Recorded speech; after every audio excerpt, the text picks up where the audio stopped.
Sure where that is, but we do know that a plane has crashed near Camp David, which is the president's retreat area. That happened within the last 10 minutes. We don't have much more information on that. That brings the number of plane crashes to 5. 2 into the World Trade Center, 1 into the Pentagon, 1 near Pittsburgh, and now 1 at Camp David. The one in Pennsylvania is another large commercial airline we know.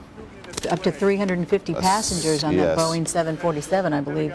The Camp David plane, we don't have any word on what size plane that is, but if it plays out the way the rest of this is playing out, chances are that's a commercial airliner as well. No flights are taking off, though, in the United States. Tom, you said you think some of the planes are landing in Canada now? Some of them have been diverted to Canada. Anything that was in the air has been ordered to land at the nearest available airport that can accommodate it. And since we fly polar routes out of Chicago to Europe and most other places, they would have, many of them, been in Canadian airspace. So I suspect they were diverted to Toronto, Montreal, and places like that. So I imagine that, you know, that the president, we aren't going to be told where he is. I mean, if they're going after the White House and Camp David. Camp David actually is a secure location. I suspect that if there is something to the Camp David crash, it was probably another attack. Air Force One. Exactly. Let me ask that's you what this, I'm saying. So they're going to keep him away if they're targeting his... He has fighter aircraft covering his... Also symbolic. Everyone is looking for significance and dates, too, and someone just told me that on this day in 1978, the Camp David Accord was signed. Is it something that, I mean, are people scrambling now to try and make some logic out of why today? Well, sure. You can, of course, you know, everyone connect the dots very quickly because, of course, we know with the Oklahoma City bombing that it was the anniversary of the Waco attack. And as I said, remember, terrorists like the symbolic. So, of course, there is that possibility, but, you know, we don't want to over. It doesn't really matter at this point. It does not, absolutely. Exactly. But the Illinois Trade Center, a lot of the buildings in the Loop are closing right now. I know the State of Illinois building and some other buildings. The Illinois National Guard has been called. They're not doing anything right now, but I'm sure that's standard operating procedure for something like this. And we're not even really getting any sense of the panic that must be happening on the streets of New York. We're just beginning to get our first pictures from the ground because live shots that we would normally get, you normally see live cameras everywhere, would normally be with the help of the antennas on the World Trade Center tower. Let's listen into CNN. Which is the fourth incident, if you will. There was the plane crash at the Pentagon, crashing into the Pentagon. There were the 2 planes that hit the World Trade Center here in New York. And we don't know whether this fourth one is related or not, but the report is that a 747 en route from Chicago to New York City crashed in Somerset County, Pennsylvania, about 80 miles to the southeast of Pittsburgh, Pennsylvania. That's the incident. That's what we are hearing. And I'm standing next to a fireman. He said, yeah, they just bombed the Pentagon, too.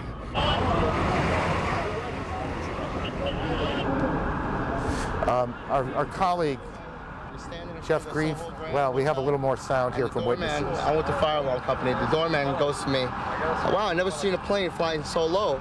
And we looked out at it, all of a sudden, boom, it seemed like it wasn't even real. And we came running over here closer to the place, and all of a sudden we saw the other explosion. I don't know. Get down! Get down! What's happening? She's right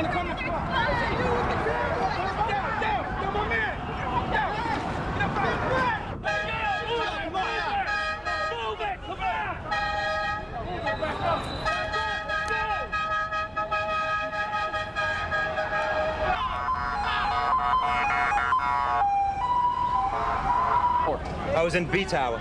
A Tower. What floor were you on? B1. What floor? The first one. What happened? Tell me. When a big explosion happened, some guy came out, his skin was all off. I helped him out. This is him all over.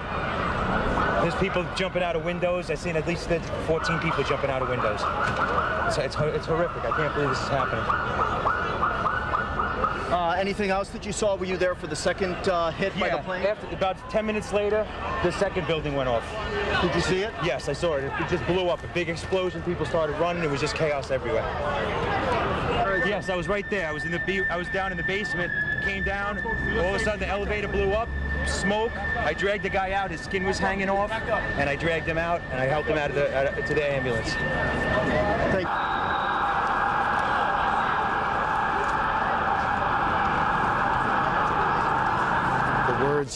The words of some of the witnesses here in Manhattan this morning, and the pictures. of what will, I suspect, before this is over, go down as one of the most horrific days in our lifetime. We're joined by our colleague, CNN's Jeff Greenfield. Aaron, you know what? In 1993, when terrorists... Monique Bond with the Chicago Department of Aviation is joining us now on the phone. Monique, we are hearing what, that this plane in Pennsylvania was from Chicago?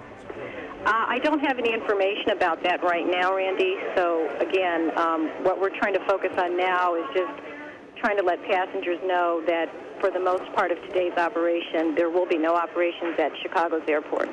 All right, Monique, we're emphasizing that you have no information as to whether this plane that crashed near Pittsburgh was from Chicago, though. I have no information about that right now. I can't tell you. On the wire, it says that the plane, let me see.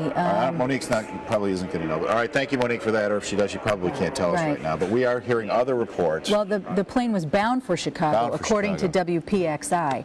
The plane supposedly originated in either Cleveland or New York and was bound for Chicago. This, again, according to WPXI, which is a TV station in Pittsburgh. A 747 Jumbo. That crashed about 10 a.m. Eastern time. It crashed in Somerset County. That's near Pittsburgh, about 80 miles southeast of the city. And this, of course, happening after departures had already stopped nationwide. Now, I guess this is certainly affecting air traffic worldwide. Monique, what do you know about two other planes being over the United States right now that may have been hijacked? Monique? Yeah, Monique is unavailable right now. Phone contact has gone down. Okay, thank you. We are hearing reports that there is a possibility there are two other planes over the United States right now that have been hijacked. I don't know if this is coming out of the news conference that happened at O'Hare a short time ago. Bob Jordan, what can you tell us from the 911 center in Chicago? Well, the mayor has arrived here as well as other city heads. They were waiting for everyone to convene here. They had called everyone in from all over the place. Now they're upstairs meeting, and they're going to come down to the main room there where they have a huge monitor, and they'll be able to tell us what their contingency plans are for the city of Chicago. They like to work here at the 911 center because it gives them a chance to have face-to-face contact so they don't have to use telephones, so that they can decide in unison what their plans are. We have a camera inside, and as soon as they come down to tell us what their plans are for the city of Chicago, we'll be sure and let you know. We do know that the heads of the CTA and as well as the medical personnel, the fire department, the police department, and others are all assembling here this morning. We've had fire department dogs sniffing around the building just to make sure that this center is secure, because all of the heads of the different departments here in the city of Chicago are here. So we do have a camera inside, and we have a live position set up, and as soon as we have any information from here, we'll be sure and give it to you. Bob, thank you. Let's update the Chicago angle on the plane right now that crashed in Pennsylvania. It was originated in either Cleveland or New York. It was bound for Chicago. It's a Boeing 747, the largest passenger jet flown domestically. Also, let me get this real quick, Roseanne. The Federal Aviation has ordered all departing flights canceled nationwide. Any planes already in the air were to land at the nearest airports. And that plane that crashed in Pennsylvania crashed shortly after that order was issued. So you can speculate a terrorist is on board, here's the order, and can't wait anymore for his intended target, and takes it down right there. And our investigative unit has uncovered information that there may be two hijacked flights currently in the air. We don't have any confirmation on that, but I mean, it just keeps getting worse. No, we're still looking at that's the Pentagon in the videotape there. We have no, numbers on how many people are injured or have died and all this, but you can just imagine, Tom, we're talking, I mean, these are huge targets, huge planes. We're talking tens of thousands of victims. I think you've got well over 1,000 or more just on the aircraft themselves. I mean, the towers themselves, it's hard to imagine anybody on the upper floors got out alive. You had the chaos on the ground. A certain number of people would have died of smoke inhalation around it. It's a staggering loss of life that we're talking about. Tom Akitis is a terrorist expert, a professor at DePaul University, who will stay with us this morning to try and add some insight into all of this. In terms of the city of Chicago, there have been no problems here. We can't emphasize that enough. Other people are leaving buildings, though buildings have been evacuated precautionary. But now we've got this whole new angle of a plane that was bound for Chicago, the one that crashed in Pennsylvania. In terms of getting out of the city of Chicago, people trying to get home just because they want to get out of the city of Chicago and get home, the CTA, Robin says, is running train after train after train. None of the highways appear to be a problem right now, but most of our state buildings have been closed. And in New York, pandemonium. Certainly not enough rescue people to help out. Hospitals that are packed.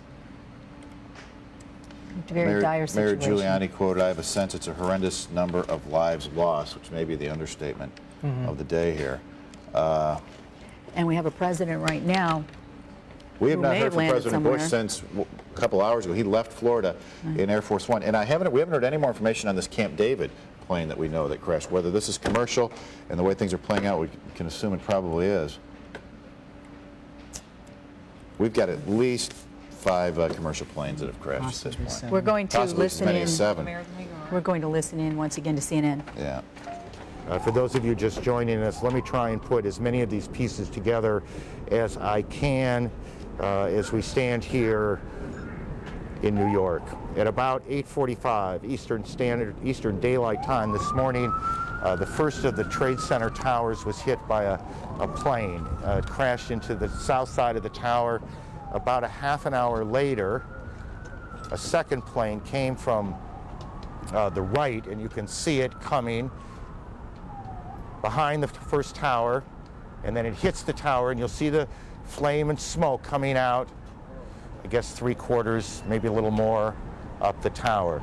That's where this all began. About a half an hour after that, the first of that tower that is now you see in flame there in your shot collapsed. The top collapsed, and there was an enormous I don't want to say explosion, but there was an enormous plume of smoke, sparks, as we looked over from where we're standing. And then a little bit after that, and I want to be careful on time because it seemed perhaps 10 or so minutes, but I'm not sure. The second tower, which in fact was the first one hit, collapsed as well, and that's what you're about to see. Our reporters in the area say they heard loud noises when that happened. It is unclear to them and to us whether those were explosions going on in the building or if that was simply the sound of the collapse of the buildings as they collapsed, making these huge noises as they came down. But as we look back, the smoke now, which has gone from white to a kind of gray, clearing away, we are, I guess, Jeff, I want to know what's behind the smoke, but I have the worst feeling is that very little. And the fact is that we've already been hearing from even the fragmentary reports from people on the ground, stories beyond horror, people jumping out of windows because of the flames. The fact that this happened shortly before 9 and then the second hit shortly after 9 means that most of the people were either right in the vicinity or actually at their desks. So one doesn't want to be overly grim, but the fact is there were thousands of people were in these two buildings. Again, 50,000 people come to work in those buildings. Many thousands more pass through those buildings every day. There are retail shops on the lower floors of the Trade Center. It is where the PATH trains from New Jersey come in. Correct. The trains, the commuter trains coming from the other side of the river from New Jersey come in and drop off and pick up their passengers. So it is an extraordinarily busy area. It is also an area, for a number of reasons, rich in symbolism to this city and to the country. You can see from where we are the Statue of Liberty in New York Harbor in the scene. So that's what happened in New York. All right. We have someone on the phone now, Randy, from Rogers Park, Abram Fox, who has family in New York. Good morning. Yes, hi. Hi. Who have you talked to your family in New York? Yes, I have. I have a 26-and-a-half-year-old son who works in the financial district in Manhattan. Called me, thank God he's safe, but he indicated to me that most of his clients, he works for a major international bank, are housed in the World Trade Center. He described the feeling in New York as a kind of a World War III. He went on to say, which is an extraordinary statement, that the safest thing that he could do for himself would be to get on a plane and go to Israel, which is quite interesting. And I have an 18-year-old son in Israel, in Jerusalem, Israel, as we speak, who is, thank God, safe. And I have a daughter who's a teacher in the Upper East Side of Manhattan. The school has effectively been turned into a prison. They won't let anyone out. And I have a son-in-law who's a last fourth-year medical student at NYU Medical School and Hospital Bellevue, which is where all of the injured people were being brought. So I have, interestingly enough, some family members who can react. My own reaction as a citizen of Chicago, as an American, as one of outrage, and as a Jew, is that for those that believe that terrorism occurs only in Israel, perhaps this is an indication as to how people who live in Israel wake up and deal with this kind of thing every single day and minute of the week. We as Americans can't really empathize with that kind of terrorism on a daily basis because we don't live there. But this is more extraordinary than anything any of us have ever imagined. Certainly, Abram, thank you. We're glad that your family you've talked to them and are safe. Joe Burns is a structural engineer.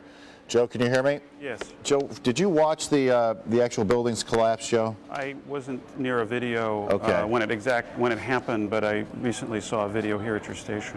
Maybe it's an unfair question. Does that appear as something that would happen after this on its own because of the initial trauma to the building, or does it appear that another bomb may have gone off? Well, it's hard to tell, but I saw a lot of fire, and I would say fire probably had something to do with it. Fire, while buildings are designed to resist a certain amount of fire, these look like horrific levels of fire and intense heat. And something like that would just merely weaken a building even at its core, that tall of a building? Fire does weaken structures, which is why they've been designed for fire, but usually fire on the level of the material that's actually in a building, not something that would be flown in, such as a bomb or something, like that.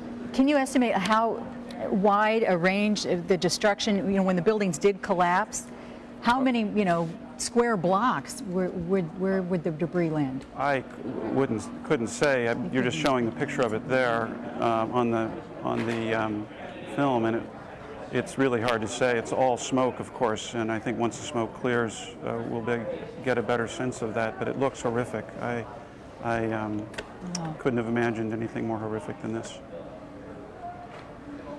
I mean, we can only, get a point of reference from our own city here. And, obviously you look at a building like the Sears Tower, and if that collapses even upon itself, you've got to think that, God, half the loop is going to be impacted. Absolutely. And I would say that this kind of an event, a terrorist event, is something that's, of course, very hard to plan for. Unlike wind and earthquakes and other natural disasters that we design tall buildings for, it's not clear at this point. It's very hard to speculate what kind of level of other impact in addition to the airplane, which is a very large airplane. All right. Thank you, Joe. Thank you, Joe. Okay. We have new information out of New York that a bomb has now been found in New York City High School, and that has been evacuated. High school being evacuated. We do know that the National Guard is on a heightened alert here in Illinois, but at this point, no one's saying exactly what they're doing. Let's check in, Robin. I know that a lot of people are trying to get home to family here in Chicago, even what's going on the roads. Absolutely. We just spoke with Metra and CTA. Metra telling us they're pretty much running trains continuously, loading and going, refueling to accommodate the number of people that want to get out of downtown. CTA says they normally diminish the number of trains and buses they run in the middle of the day between the two rush hours. They say they have just kept their volume up to a rush hour level, so they are not adding trains. They are just keeping it at a high volume as they would during an afternoon rush hour. As for traffic getting out of the city right now, I'm looking at the volume. It is very heavy on the outbound Kennedy, the outbound Eisenhower, Stevenson not so bad, and the Dan Ryan not so bad, but we're hearing reports of people coming in who have just gotten to work at our place here off of the Kennedy saying it is really starting to thicken up on the Ryan and the Kennedy headed out of downtown with people trying to get out of the city. Let's report also American Airlines saying now that it confirming lost 2 aircraft carrying 156 people. Our investigative unit also is telling us that there is speculation there are 2 planes still in the air over the United States that have hijackers on board. Still working to confirm what exactly is going on in that situation. We do know the plane that crashed in Pennsylvania was bound for Chicago. Right. A large plane, a 747. And we hadn't yet identified the plane that hit the Pentagon and Camp David, so I'm wondering maybe these are the 2 that we're missing. Yeah. Because those had not been identified yet. In total, 5 plane crashes now, and we have given you the flight numbers for 2 of them and identified the route of the one that hit Pittsburgh. The ones we've identified, obviously, the ones that hit the World Trade Center. We're getting some information right now from Yeah, that's what we just said. American Airlines confirming that at 2 of its planes, 156 people. Now, we're hearing different numbers on the World Trade Center. I know, it's hard to grasp. 50,000 people working there. Some had said 10, but most of the numbers I'm seeing is 50,000 people. In each tower. Yes. That's what my record says. They were trying to evacuate at the time of that crash. Things start early there because it's a financial area, so these buildings, may be at capacity at 8 o'clock in the morning when something like this happens. And it could take hours to evacuate all of the people. The FAA is shutting down into those city streets. Right.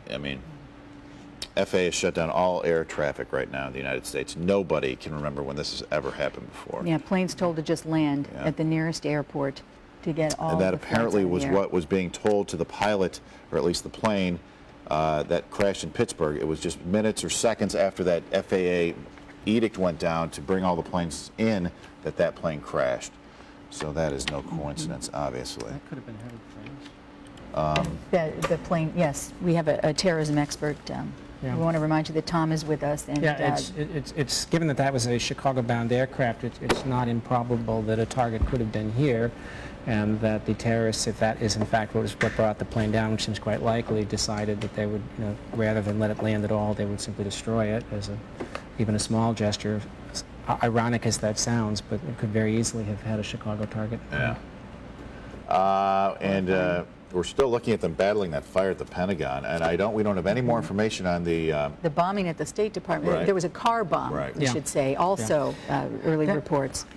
That's an important point. You think about counter-terrorist measures. Go ahead. That in fact, after the World Trade Center bombing a number of years ago, we've been primed for a ground-level car bomb kind of an attack, and less prepared for something as horrific as an airliner being run into a building. And I think that's one of the things that has so totally caught people. So I'd be surprised if the State Department bombing from the ground actually did much damage. They've probably hardened that site long ago. All right, the State Department is now saying there has not been a bombing there, so we'll clear all that up. Obviously some errors are going to be made in a situation like this. But let's listen into CNN. Let's get up to date on what they're hearing in Washington and New York. For my colleague Aaron Brown, and for any one of the other many correspondents, producers, and others with CNN, and our colleagues at the other news networks. And I would just remind you that CNN right now has producers, correspondents, all around the world who are watching for any more information that we can bring you at this point. As Aaron and Jeff Greenfield have been saying in the last few minutes, everything we have right now is fragmentary. We are simply reporting to you what we are learning from police, from the federal government, from the CIA, from David Ensor, from our other correspondents. And I'm now told that former U.S. Army Commander General Wesley Clark is joining us on the telephone. Former commander of NATO, the North Atlantic Treaty Organization, is joining us from Little Rock, Arkansas. General Clark, from your knowledge of the military, you know the Pentagon. What are you thinking right now? Well, good morning, Judy. First of all, we've got to try to assess what's really happening, and as all of the news reports indicate, it's clearly a coordinated effort. It wasn't announced, and it hasn't been announced that it's over, and we don't know how it will finally conclude, so there's likely to be more trouble before all of this concludes. So we've got to protect the American people first. We've got to look after those who are injured. We've got to take precautionary measures to deal with future incidents, and I think all of that's underway with a lot of responsible action by people everywhere. The damage at the Pentagon is unclear from all the news reports that I've seen. The one report that said it crashed into the Army side of the building. There are command centers in various places of the Pentagon, and there are many other alternate command centers. So I don't think there's really any issue about the command and control of the United States Armed Forces. I'm sure that's very solid right now. General Clark, why do you say there's likely to be more trouble? Well, we're hearing still reports of aircraft that are out there. There's no way of knowing when all of the possible incidents have either taken place or been aborted by whoever it is that's behind this. And so we have to be ready for whatever might happen next.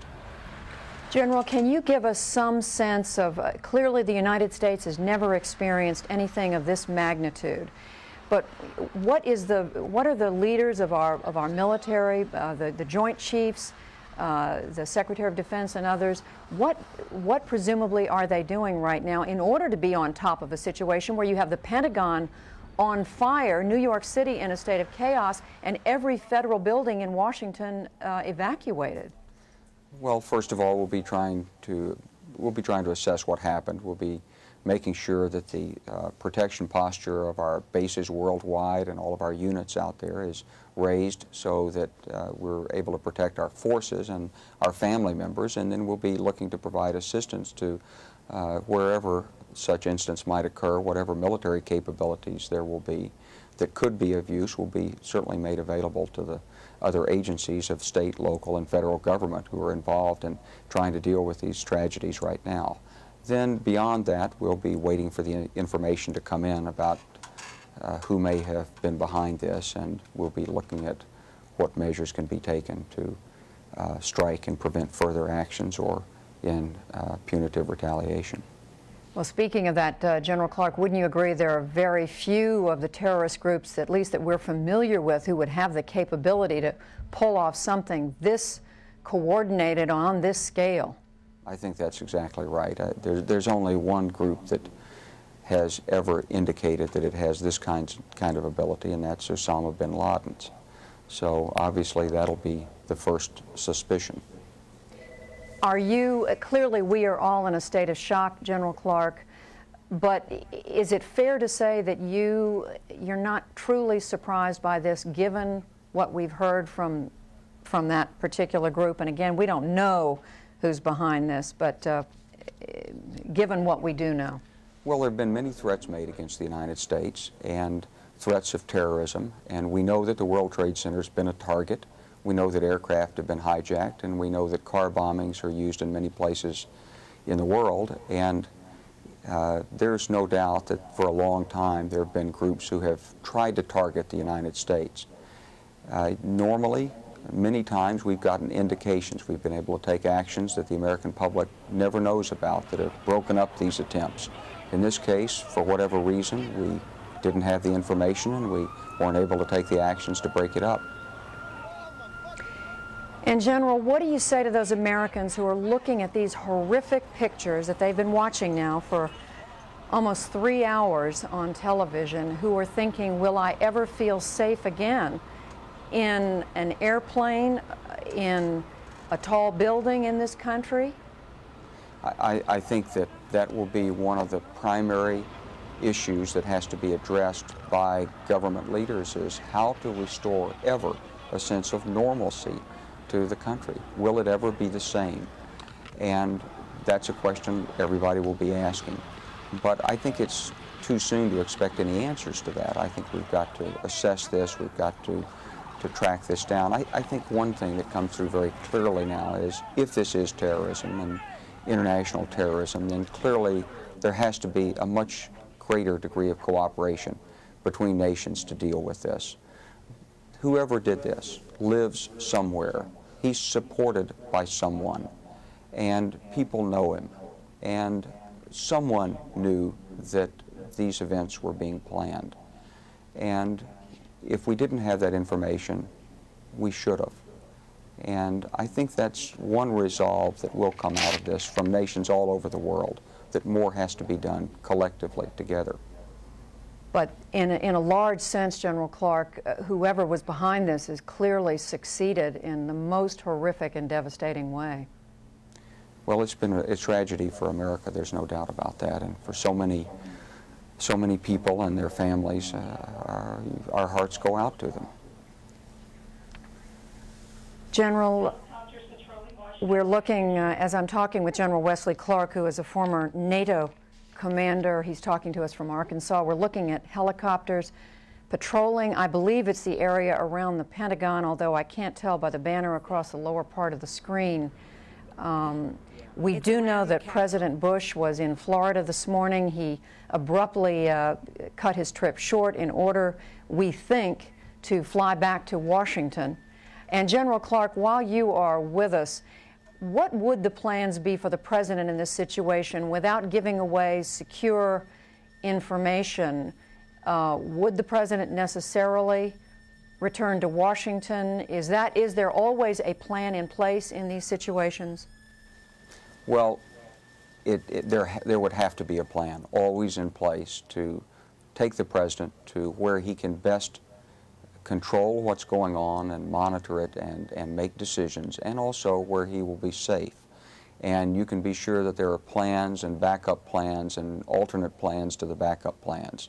There'll be no shortage of efforts underway to assure his safety and his ability to... All right, we're monitoring things here, obviously, and we do have confirmation now, which changes what we were telling you about the plane that was bound for Chicago. We don't know if it was supposed to stop in Chicago, but this was not the final destination. United Airlines confirming it was the flight from Newark, New Jersey to San Francisco that crashed near Pittsburgh, and that is the latest on that. We're waiting for Mayor Daley right now. The city officials are meeting at 911 Center to determine what we're going to do here.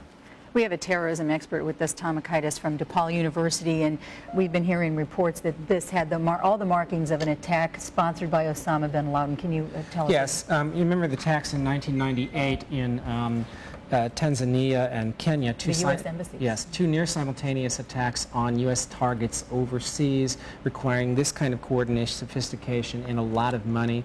We know about the similar attack on the USS Cole at Aden a year or so ago, which was a suicide attack. All of these things have a striking similarity what's going on, and I want to stress something the General said. There are very, very few organizations, arguably only one, with the worldwide reach and the resources to be able to pull something as sophisticated as this off. And what is their point? What do they want? The point is, this is one of the most frustrating things about the nature of terrorism today. A traditional terrorist organization is usually linked to a political agenda, whether it's Hamas, whether it's the Irish Republican Army, whether it's the Cali drug cartel. They want something very specific. You may not give it to them, but at least you understand it.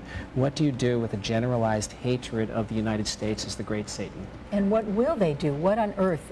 What kind of response can we expect from the United States? I would hope that it's restrained. I fear that the retribution on this is going to be truly terrible. We have, by and large, taken a fairly restrained response to terrorist incidents. You recall that after the two bombings, there were cruise missile attacks on Afghanistan and Sudan, which, although they killed people, were in fact largely symbolic.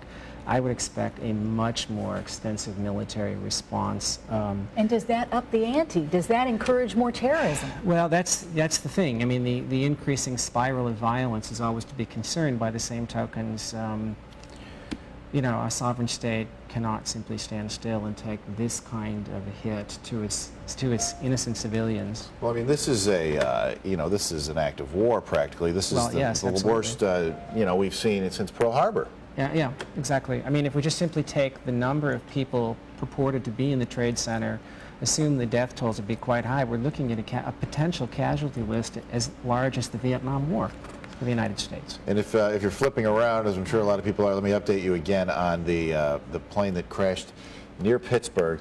Originally, we were told it was bound for Chicago. It apparently was bound for San Francisco. It may have had a layover in Chicago. We don't know that, but United is confirming one of their planes that crashed near Pittsburgh was bound for San Francisco. We are at least 5 plane crashes right now. And that's including 2 at the World Trade Center, 1 at the Pentagon, 1 at Camp David, and then 1 out of Pittsburgh. The one in Pittsburgh crashed just north of Somerset County Airport. Is it making a landing? I don't know. The way things are going today, it would have all the makings of another hijacker on board. We haven't heard any more information about the possibility that there are 2 more planes out there with hijackers on them. It's been almost an hour and a half now since all planes were stopped. We were talking to Larry Potash, who is on his way back from Europe. His plane was turned around, we heard? That's right. He was actually on vacation and was heading back. He had boarded a flight in London and was able to call the desk momentarily just to say that his flight was turned around over the ocean and sent back, and that he would call. All right, CNN is reporting a Flight 175, United Airlines, Flight 175 from Boston to L.A. is missing right now. Missing right now. They are deeply concerned, obviously. It's another flight from Boston to L.A., Flight 175 United. It's missing right now. Now, in the control room, do we know, are they speculating it's one of these planes that's already crashed, or this is simply, they would know that, obviously, so it's missing, it could be hijacked. they cannot account for right now. Right. We should say, though, that we haven't identified the plane that hit the Pentagon or the plane that hit Camp David. So hopefully... Well, I think we did. There's no Actually, good scenario. we did identify those. The one was from Boston, they know? No, those were the two World Trade Center. Oh, I'm sorry, the one at Camp David. Yeah, we still have not gotten any more information on Camp David. And Tom, I guess, I mean, this is going to take a long time for us to just absorb what's happening today. How do we go about our lives? How do we get on a plane at this point? Well, after any terrorist incident, the thing I stress more than anything else is that you have to live your life and get back to normal as much as possible. The terrorists would love nothing more than for all of us to take ourselves prisoner and restrict our activities. And I think the point one caller was trying to make is, if you live in Israel, no matter what side you're on of the situation in the Middle East, these are things that you see or deal with, you know, on a regular basis, or at least it's in the back of your mind. Yes. And I mean, geez, is that what we're destined for here? I don't think so. I think we're destined for an increased level of security at various places and higher levels of inconvenience and so on. But I suspect we will never forget this. I think we'll never be quite the same. But I think we will continue, in Chicago at least, to be more worried about the Dan Ryan, the Edens, and the Eisenhowers' potential dangers than this. Let's hope so, because the sight of military jets patrolling the skies over New York City this morning is a frightening thing. Is more than a little frightening. If this flight, God forbid, this flight is not one of the ones that crashed and is under the control of hostage takers, or any flight, if any flight is right now, what would likely be the strategy to deal with it? Well, you know, again, at this point, with military aircraft scrambled, I suspect not just over New York, but over vast areas of the United States, I think they would look, I would expect them to look for the most immediate and dramatic target of opportunity. They may very well have had an assigned target to strike, but the odds are great that they will, in fact, go for whatever they can. I suspect something like that happened aboard the flight to Pittsburgh. My wife's family is from that area. It's largely hills and suburbs and so on around there. There's nothing that would have explained why it would crash where it did. CNN's reporting, Tom, that the Islamic Jihad is taking responsibility for the attacks in response. I'm sorry, what in response to? Yeah. U.S. just basically a generic U.S. policy in the Middle East. I wouldn't give a whole lot of credit to that. They have did not, to the best of my knowledge, and I could be wrong, have this kind of worldwide reach. I think all kinds of terrorist organizations are standing up and cheering at this moment. There was a very extreme splinter Palestinian group that was credited. That was later denied. I go with those experts who have said that, in fact, something like this almost requires the backing of a state.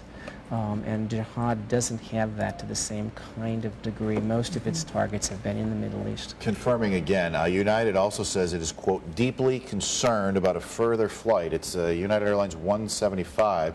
That's the flight number. It's a Boeing 767 from Boston to Los Angeles. That's what we were telling you a short time ago. To add even more terror to this already horrendous day, there is apparently a plane either still in the air, possibly with a hijacker on board. We're still waiting to hear from the mayor, but as we told you, the Sears Tower and Amoco building, most of the high-rises in Chicago evacuated, if not, required.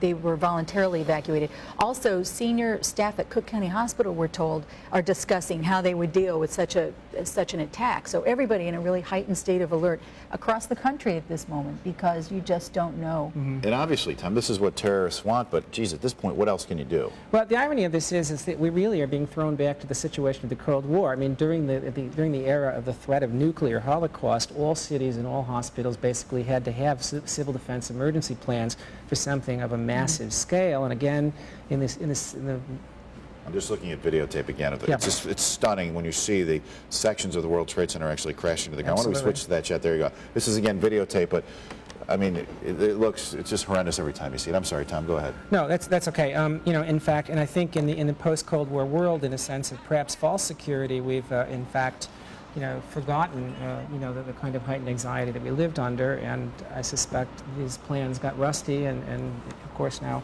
Go ahead. I'm sorry. We're hearing about cancellations too. Everything from baseball games in New York. Right. You've got to imagine most things are going to be canceled throughout the United States today, as everyone leaves work and tries to get out. Let's go to CNN for a briefing. 450999. Secondly, family members can call a Mathport number 617 568 3100. We've also urging people not to come to the airport at this point in time. We've increased the shuttle buses from the terminals to the MBTA Blue Line stop, and the MBTA has increased the frequency of subway transportation. We are in close communication with the FAA, the FBI, State Police, Commonwealth of Massachusetts. And that's all I have right now. Joe, you've got to tell us. What flights do you have reports on? The flights, I cannot confirm or deny any flight numbers because I have not received official notification on any flight numbers. How can we get all these numbers? It'll be everybody who's got a flight. Okay, I do believe several of the media outlets are broadcasting several flight numbers. I believe they broadcast flight number 11, American Airlines.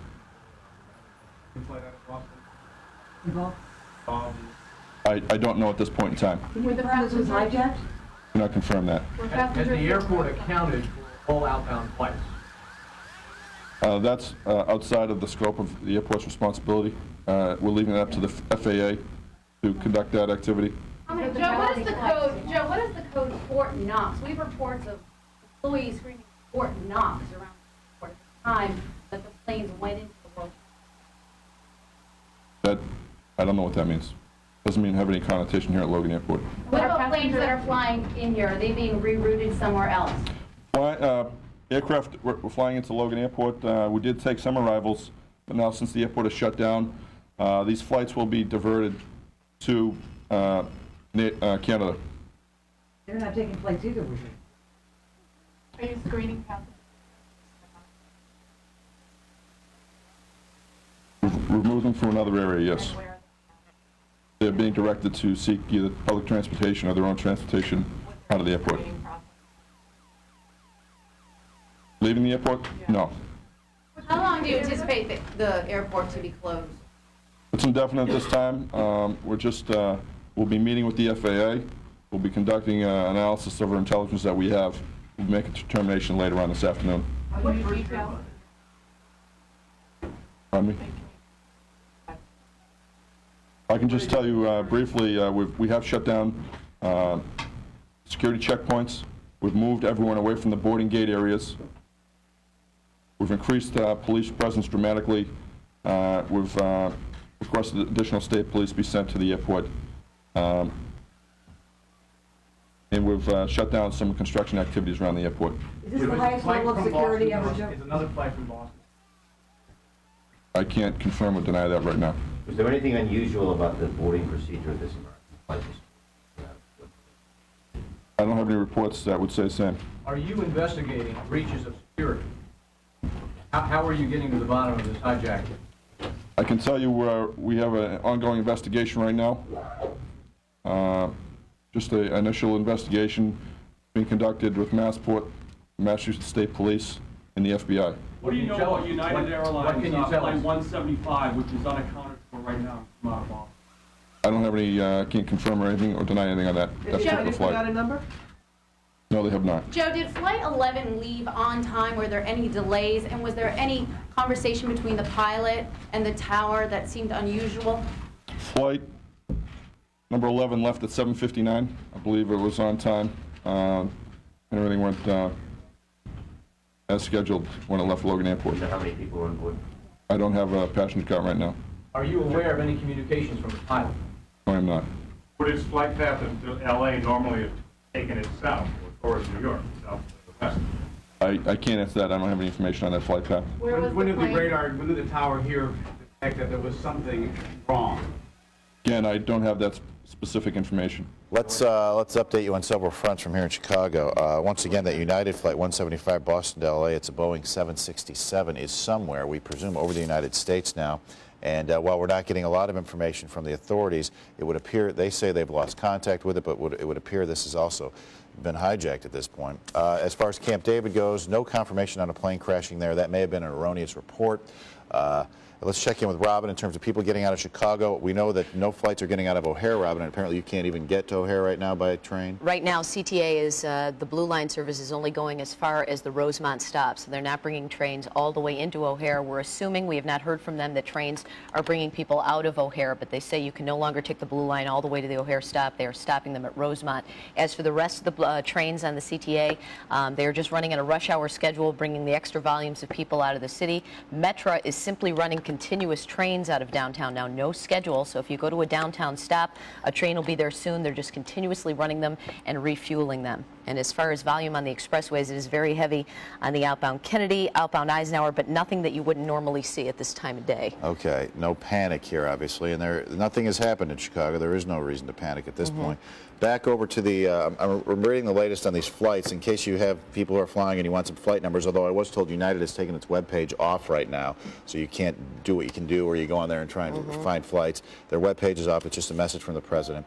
We've got an American Airlines saying they lost 2. It was Flight 11 with 92 people on board, Flight 77 with 64 people on board. Those are the 2 we think that went into the World Trade Center, one from Washington to Los Angeles, another from Boston.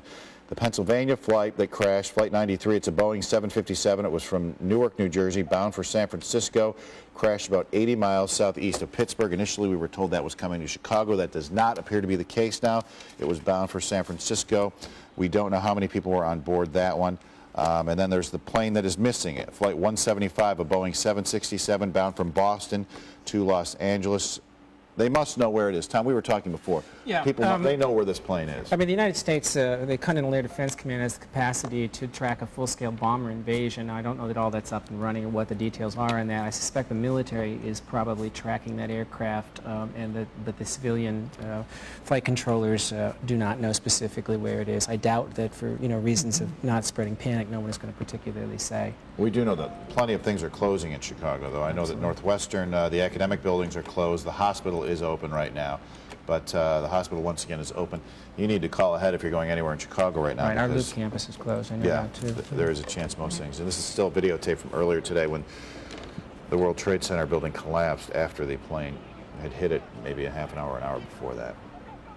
2 plane crashes followed by 2 building collapses. And it's interesting to see, we're seeing on the wires there is a good deal of celebration in the Middle East, but that could be they don't like the United States as it is. It doesn't necessarily tell us who's behind this. Yeah, I'd be very surprised if there were a Palestinian connection. There is generalized anger at the United States because of our support for the State of Israel in the Palestinian community. What they are doing is incredibly foolish in terms of United States sympathy for the Palestinian cause, of which there was, I think, a considerable amount. Seeing people dance in the streets over a tragedy of this magnitude is not going to do the cause any good at all. Regardless if Palestinians were responsible for it or not. Absolutely. Standing up and cheering is not... Is this the sort of thing, even though we've never seen anything like it, is it the sort of thing where people will come forward and take credit for this? Is that what they want? Well, it's yeah. I mean, I think ironically at this point, I think that everybody who didn't do it might be anxious to jump on the bandwagon and claim some responsibility, and the one who actually did, it will be clear they won't necessarily come forward and say anything. Yasser Arafat apparently denouncing it, though. I would expect that. Yeah. And we talked earlier, but not in a while, about what possible retaliation they might expect from the United States and how they go about this. Well, as I said, I expect the retaliation to be, much more substantial than anything we've seen so far, given the magnitude of the attack. I think it will be depending on the degree to which the perpetrators can be, in fact, identified. Although we know in the case of the attack on the Sudan, we didn't even wait in that case for a fairly clear indication of connection. We really lashed out quite strongly at targets. Those were really largely symbolic attacks. I don't minimize the loss of life they called, but compared to the capacity to strike, we did not do very much. And I suspect we will do a lot this time. Let me read this. And I know everyone has, or knows someone in New York, has friends, so everyone is concerned right now. And we'll just pass things along as we go. The White Sox have issued a statement. The White Sox are in New York for a Yankee series, and if any family or friends of White Sox players are watching, they have contacted them. They are okay. If I'm reading, let me read this real quick. The game has been canceled. I shouldn't say that they've contacted them. It doesn't say that there. But we presume they are trying to contact them. They know where they are. In terms of more closings, Roseanne, we've got a huge list here. I guess I should just start and we'll pass it along. O'Hare, no departures. Midway, no departures. Sears Tower evacuated. The Mercantile Exchange closed at 9:15. The Merchandise Mart, the John Hancock Building, the Daly Center, the Dirksen Federal Building, the Field Museum. All court buildings are closed right now, and the Wrigley Building. The Art Institute, and as far as the CTA, Robin's been updating us on that. We'll get back to her in a second on that. Terra Museum is closed. Aquarium's closed. I've got to think that most things are going to be closed by the end of the day. The Or State that Building. I think it's unlikely that anybody who's been following today's events would even venture Even, out of public the house. places, This is Nordstrom's just- on Michigan Avenue, Navy Pier, Right. stores are closing. I think churches are the one thing that we need to leave open right now. We're speechless. In New York, we're told from eyewitnesses that the scene on the streets is, well, it's a devastation, of course. The building collapses and the victims, but also just people driving down the street in tears. And, oh, if we can take this other shot, I don't think we've even really gotten a good look at, is that possible? We have another shot up here at ground level of people running as that Second World Trade Center tower collapsed. The purely terrifying thing it was that they were just probably in the midst of triage and getting people out of there when not only the second plane hit, but then the buildings collapsed. I mean, if there were 50,000 people there when it first happened, there were probably 60,000 when, in terms of rescue personnel and other people.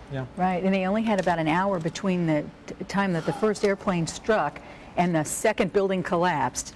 Maybe an hour for evacuations to even be underway, and then after that it was too late. Senator Chuck Nagel, Nebraska, saying, quote, "This is the second Pearl Harbor. I don't think I can overstate it. Certainly not." No. I'm trying to update any United. And the hospitals closed in New York. They still have not officially gotten, found out where that flight is. It's UA 175 bound from Boston to LA, but we've got to think that behind the scenes they know full well where that flight is. I would suspect that's You just true. don't fly a plane across the United States without some radar picking it up and them finding it. But whether they're negotiating with someone on board or doing what they can to try and stop even further tragedy, that we can presume that as well. Robin, you want to update us real quick? I know, seeing as all these things are closed downtown, let's just hope everyone takes their time getting out of the city if that's indeed their plan, and how are things going Absolutely. right now? We told you about CTA Blue Line trains not running all the way to the airport. You can get as far as Rosemont, which is roughly around the Mannheim stop there, and then they're turning around. We have not heard confirmation from CTA as to whether or not they are letting trains back out of the airport. We're assuming no, because the bulk of them are going to be turning around at Rosemont now.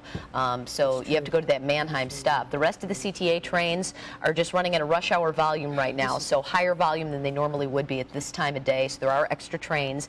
Metra is simply loading people up and going. No schedule on Metra right now. They're refueling and just running continuous trains out of downtown. As for traffic out of the city right now, it's not as heavy a volume as you would think. The outbound Kennedy, just heavy through downtown. Same scoop on the Dan Ryan. And the Eisenhower, we're just seeing delays we normally would at this time of day. So, and Lakeshore Drive is looking fine too. Obviously, if you go down into the city, you're going to see maybe a little bit more activity, but that's about it. I don't know how much more drama we can take, but walk us through, Tom, if this speculation turns out true that there is at least one plane with a hijacker on board somewhere over the United States right now, I mean, what possibly can our terrorist negotiators do at this point? We know these people don't care if they live. Yeah, it's a hard thing to speculate on. I mean, the traditional wisdom doesn't seem to apply here, which is that the longer the hostages and the terrorists are together in the situation, the more they begin to bond, and perhaps it becomes possible to kind of climb down off the step ladder that they've got themselves on. If they are clearly on a mission of destruction where they're determined to crash this aircraft, I suspect they would look for the nearest, most dramatic target of opportunity, and I suspect the military is tracking them to see if that eventuality plays out. There's no point in making any moves or efforts at them as long as they don't appear to be taking that kind of drastic action. We got some interesting information from a flight attendant at United. The flight attendant asked not to be identified, but gave us some behind-the-scenes tidbits on how they react in a situation like this, how they're trained to. This flight crew is trained to be compliant, to stay low-key if threatened. Right. Absolutely right. I mean, this normal scenario for a hijacking is not that the terrorists are going to try to kill you, because of course the hostage become their leverage, become their bargaining chip. And so what the last thing you try to do in a situation is to provoke them into doing something dramatic that would either kill people or crash the aircraft. So, you know, the non-resistant, I've heard already that there's speculation that we may actually see armed marshals on aircraft now, such as the State of Israel has with El Al and always has had. Let me clarify something I said before. I was reading that White Sox statement. They have spoken with members of the White Sox traveling party in New York. They are playing the Yankees, or were supposed to. Everyone is okay. So if you have family or friends in the White Sox organization in New York, they are okay. Let's talk to Micah real quick. Micah, you've been monitoring things in back there. I know what sort of ramifications are coming from all this? Well, we're checking basically into the Jewish community, as you know, that they could, they're at a heightened sense of awareness right now, especially what's been going on in Israel, and they feel that there could be some retaliation here. We understand that a large group of Chicago police officers have been moved into West Rogers Park, or in the Rogers Park neighborhood. Just to let you know that West Rogers Park area, very Orthodox, ultra-religious sects are in this area. As you might remember, Benjamin Smith went on a shooting rampage a couple of years ago in July. We have word from Temple Sholem, which is at 3470 Lakeshore Drive, not in West Rogers Park, but Jewish nonetheless. They've received a very threatening phone call, a message of hate coming in this morning into the building. Police immediately, of course, dispatched to that area. A sweep went through the building, and they found nothing, but everyone was taken out of that building, and it was shut down. Now, Steve Nasser is the head of the Jewish Federation, and he had this statement following a phone call this morning that he's giving, and I'm going to read the statement quickly from Steve Nasser. As Americans, this is a time of profound sadness, and our hearts and thoughts are with what we will find to be significant fatalities. Time for Americans to come together, as we always have, in the face of those forces that are against democracies and freedom.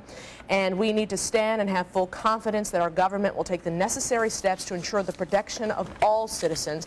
At this time, we hope that God will continue to bless America. That, of course, again, is from Steve Nasser, head of the Jewish Federation. I should also mention again, you know, the largest population of Jewish people are in the United States other than Israel. With what happened today and the recent attacks in Israel, Jewish people are very concerned about any type of retaliation. I've also talked with several rabbis this morning, some of the schools, including Solomon Schechter, that is in Skokie. They tell me they have been put on alert. They have heightened security. There's a Skokie police officers who are in and out there, a Cook County Sheriff's deputy. They've postponed an open house from this afternoon. Many parents have taken their children home. We have talked with Temple Solel and Highland Park. They didn't comment because of the tense situation. When we talked to them, you could tell things were very tense out there this morning. Ida Crown, which is an Orthodox school on Pratt Avenue, is also closed for the day. That's just some of the Jewish schools that are reacting to what is happening across the country today. And again, just to reiterate, a message of hate did go into Temple Sholem this morning, and everyone pretty much heightened sense of awareness right now. All right, thank you, they are Micah. across the country. Obviously, copycats and people taking advantage of all this. Let's start from the beginning. Let's try and recap what's been going on for the past about 2.5 hours.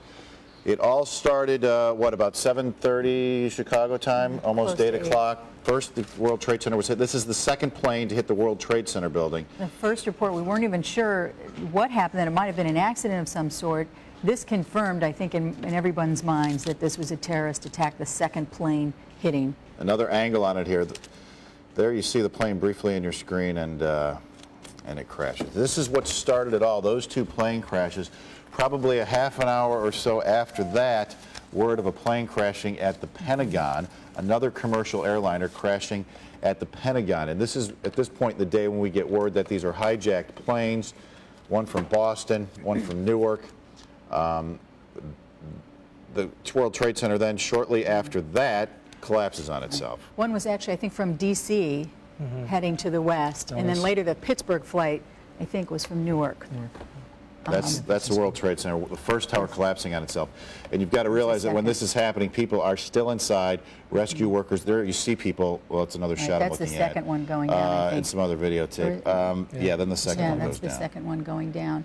In the meantime, of course, we had the report of a plane hitting the Pentagon and another one going down outside Pittsburgh. We've not yet seen pictures of the one out of Pittsburgh. But that was identified as a flight going from Newark to San Francisco. And horrifying. Can we take that other feed? These are the first pictures in. This is what's going on in the World Trade Center while rescue is going on outside. People actually hanging out of the windows. Near the top of the building, it's a 110-story building. So these people are upwards of probably 105 or so stories up. it was impossible to get all of these people out of the World Trade Center even after the second plane crashed. Fire crews were walking up the stairs trying to get there, and while that happened, back to the live videotape. While that happened, both buildings collapsing within themselves within about a half hour of each other. And then, of course, there's word of the missing plane. Just a ghastly sight. A flight from Boston to LA, it's flight 767, or excuse me, United flight 175, it's a Boeing 767, is termed missing. But speculation is it's been hijacked, it's somewhere over the United States, and possibly behind the scenes they know where it is and are hopefully doing some kind of negotiations to avoid yet another plane crashing. Right. And earlier we talked about some of the ramifications Micah was talking about in the Jewish community concerns, and we have our terrorism expert here, Tom, and you wanted to address the general anger that might be out there right now. Right, there's going to be a lot of understandable, justified rage. I would just urge people to realize that there is a very large Islamic community in the Chicago area who are not implicated in this, who are loyal American citizens, and you know, that we'd be very careful not to take that anger out on the innocent, which is unfortunately a natural reaction in everyone. You know, and we are absolutely right to, you know, to be concerned about the Middle East connection and the groups, but, you know, most Muslims do not support someone like Osama bin Laden. Obviously. United is confirming now that the one plane that went down near Pittsburgh was theirs, and there's a second United plane that crashed, but the airline did not say where. We don't know which one of those. And then we wanted to update you on some closures. Of course, we went through the list of buildings, most of the major buildings in Chicago closing down. Baseball also on hold. Baseball games canceled, we're being told. The White Sox are in New York, actually, set to play the Yankees. The game's been canceled.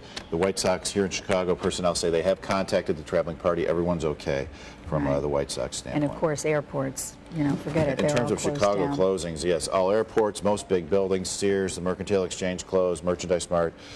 It's easier actually to say what's not closed. So if you're going anywhere, phone ahead.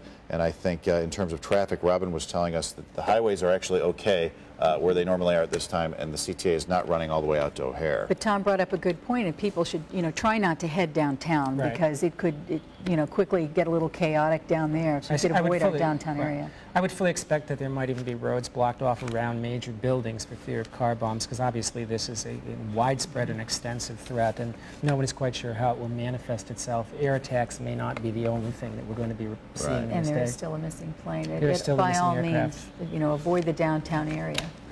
When you see, you know, something of this scope, Tom, we're not talking, we're talking about, I mean, there can only be a couple of terrorist organizations that have the manpower, money, and wherewithal to pull something like this off. Right, and that's why, as I think, you know, General Wesley Clark, the former commander of NATO, pointed to the bin Laden organization as the, at this point, top of the suspect list. We can always be surprised, but in fact it would require not only time, not only money and the resources, but probably a safe haven somewhere.